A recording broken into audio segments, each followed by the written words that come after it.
సర్పంచ్ దయచేసి అందరూ ఓటు చేయాలి. జిల్లాల గ్రామ ప్రజలకు, అన్నదమ్ములకు, అక్క చెల్లెళ్లకు అందరికీ నా యొక్క నమస్కారం తెలియజేస్తున్నాను.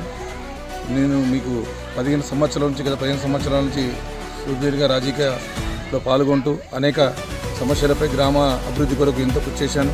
కానీ మీరు 2014 కాంగ్రెస్ పార్టీ నుంచి ఎంపీటీసీగా పోటీ చేసినప్పటికీ మీరు నన్ను ఆశీర్వదించినప్పటికీ అయినా కానీ మీ కష్టసుఖాల్లో పాలుపంచుకుంటూ ఓడినా గెలిచినా ఈ ఊర్లో ఉంటూ ఇక్కడనే ఉంటూ అర్ధరాత్రి ఆపదైనా సంపదైనా మీ ముందుండి మీ కష్టసుఖాల్లో పాల్గొంచిన వ్యక్తిని, చిన్నప్పటి నుండి మీరు చూసిన వ్యక్తిని.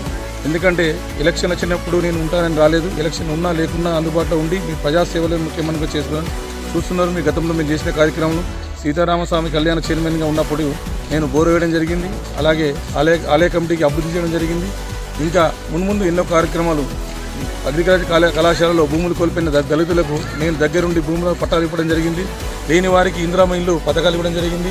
అలాగే డబుల్ బెడ్రూమ్ స్థానిక మంత్రి పొన్నం ప్రభాకర్ ఆధ్వర్యంలో నేను మంత్రి దృష్టికి తీసుకెళ్ళగా అక్కడ డబుల్ బెడ్రూమ్ నిరుపేదలకు ఇవ్వడం జరిగింది. అలాగే ఇక్కడ 2 అంగన్వాడీ కేంద్రాలు జిల్లాలకు మంజూరు చేయడం జరిగింది.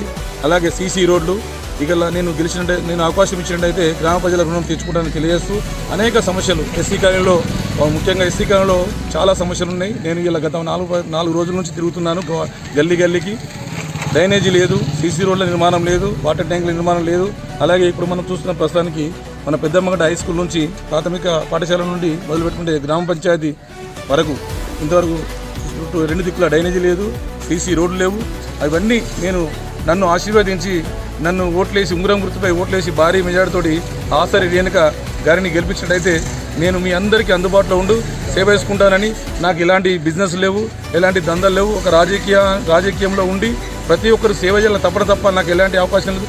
దయచేసి 15 సంవత్సరాల నుండి ఒక వార్డు మెంబర్ను కాని వ్యక్తిని దయచేసి అయినా కానీ ఏ పదవి లేకున్నా మీకు అందుబాటులో ఉండి నిరంతరం ప్రజాసేవనే లక్ష్యంగా ముందుకు పోతున్నా. దయచేసి ఆదివారం రోజున 14వ తారీఖు ఆదివారం ఉదయం 7 గంటల నుండి మధ్యాహ్నం 1 గంట వరకు ఎలక్షన్ జరుగుతాయి. దయచేసి కావున అందరూ అక్కా చెల్లెలు, అన్నదమ్ములు, అందరికీ, ప్రతి ఒక్కరికి, యువకులకు వేడుకునేది ఒకటే, దయచేసి ఆలోచించి అభివృద్ధిపై ఓటు వేయాలని కోరుకుంటున్నాను. అందరికీ, మిగతా వాళ్ళకి అందరికీ ఛాన్స్ ఇచ్చినారు. నా ఒక్కరికి అవకాశం ఇచ్చి గ్రామ అభివృద్ధికి తోడ్పడతాను. దయచేసి మీ ఆశీర్వాదం ఉండాలని మరొక్కసారి ఉంగరం గుర్తుపై ఓటు వేసి భారీ మెజార్టీతో గెలిపించగలని ఆసరి రేణుక గారి గుర్తు ఉంగరం గుర్తు దయచేసి మరొక్కసారి వేడుకుంటున్నాను. ఉంగరం గుర్తుకే గుర్తుల గుర్తుంచుకో.